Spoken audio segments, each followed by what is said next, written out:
Hello,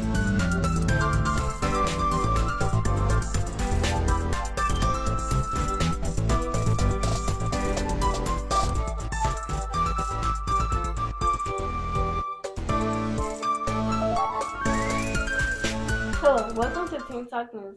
I'm your host Canaan, and today we have a special guest, Derron Rowan. Good afternoon, Ms. Rowan. We are so excited to have you here with us today. Let our audience know a little bit about yourself and where you come from. First of all, since we're friends, this interview you can call me D. Okay, all my friends call me D. I am from Louisville, Kentucky, born and raised. I have two daughters. I am the oldest of two other siblings, and so I love Louisville. Mm-hmm. For one, it's the home of the greatest, right? Muhammad Ali. Mm-hmm. So I love everything about Muhammad Ali pretty much. So this is where I'm from, born and raised, and hopefully this will be my home here in Louisville. So,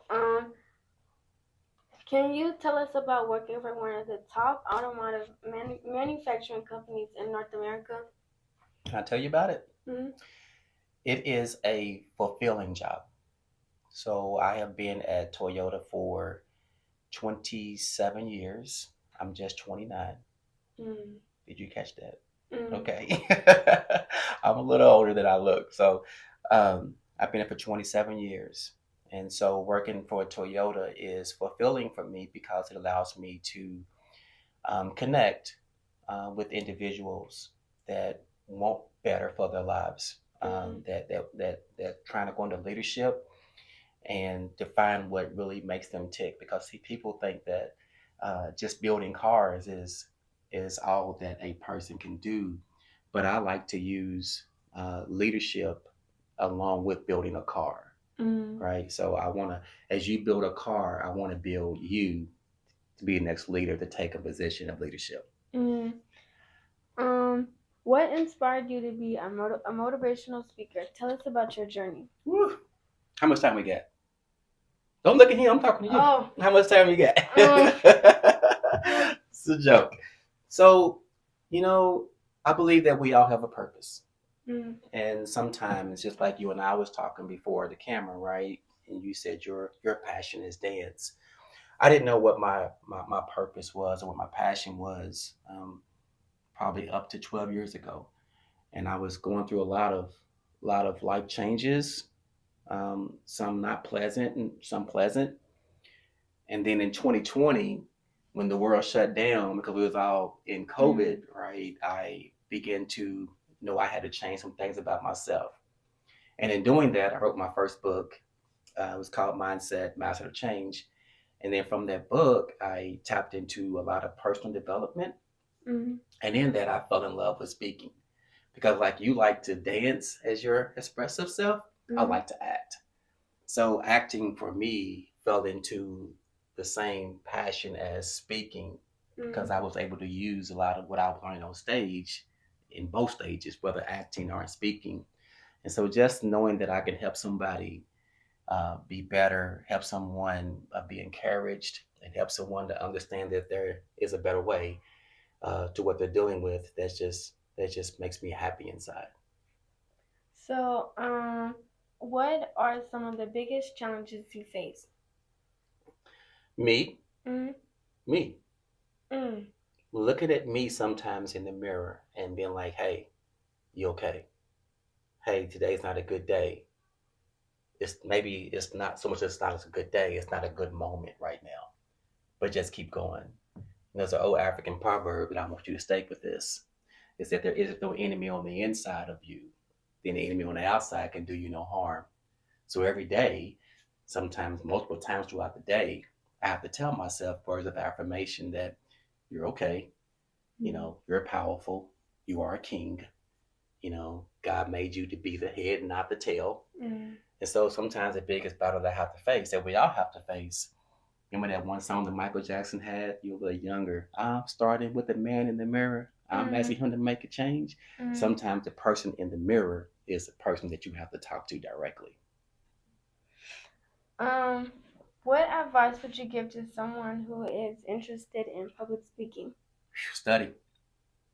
Study and be authentic.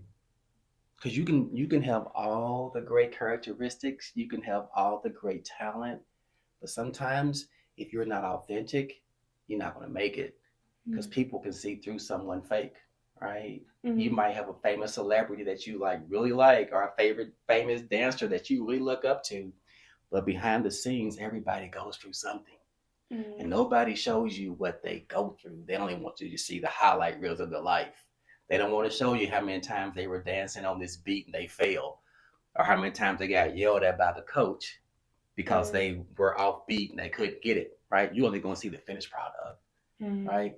So the best thing I can say is just be authentic and don't be afraid to say that or show your failures because everybody learns from a failure. There is no one in your life you're ever going to meet that hasn't failed at something because that's where we get stronger at, right? Okay. You are an author too, correct? Yes, ma'am. Tell us about that experience and the name of your book and where people can purchase the copy. The experience of writing the book for me was healing because I was going through some stuff. And I was encouraged to start journaling. And then, do you journal? Do you write? So when I began to journal, I got to looking at the stuff I was writing, and I shared it with some people, and they were like, "This is pretty good." I'm like, "Whatever." I had misspelled words and everything. I didn't even really care. And then so it was like, "Hey, just write it. Just keep writing, and then we'll fix all the grammatical errors later." And so I did. And about 6 months later, I had my first book. Since then, I've written one book and co-authored two other books. And I'm working on my second book now, which is about leadership. We was talking about Toyota, right? And so, it's just been fulfilling, and it's on Amazon. It's also in my trunk. You want a copy? I'm gonna get you a copy. Okay, so our next question is: you have stated the Roman 12:2 has changed your trajectory, right? Can you explain how? All right, I'll make this a quick one, right? Okay, I'm a storyteller. All right, so I'm big on mindset. My book is called Mindset, right? So they say that your mind will think 60,000 thoughts a day. It's a lot, isn't it? But did you know that over 70% of those same thoughts are negative? It's your mind telling you that you can't do something, that you can't be something, that's not for you, right? So when we want to change our lives, we first got to change with changing our mindset. Some people say that you can't see a thing if you can't believe in a thing, right? So you have to believe that you can do that before you can actually go out there and try and achieve it. So for me, changing my mindset from the situations that I was going through, which I'll tell you, it was bankruptcy. I was going through depression. I had some suicidal thoughts, but just going through some things in my life, I had to change my mindset. And I was in church one night, watched night service, which is coming up, right? New Year's Eve. I was in church one night. My pastor was preaching over Be Ye Renewed by the changing of your mind, right? So Romans 12:2. So in just understanding that situation, it really helped me the whole year of 2020 to understand that I can be better if I work on this. So changing my mindset helped me change my trajectory to where I'm at now. So that is all that we have today. Is there anything else that you would like to tell the audience? Yeah, I want to interview you. Can I interview you? Okay, about 5 minutes. So tell me about yourself. So I go to Western Middle School for the Arts. I am in 8th grade. I do two sports, volleyball and dance. I like to make TikToks, and I like to play Roblox. My favorite game on Roblox is Baddies.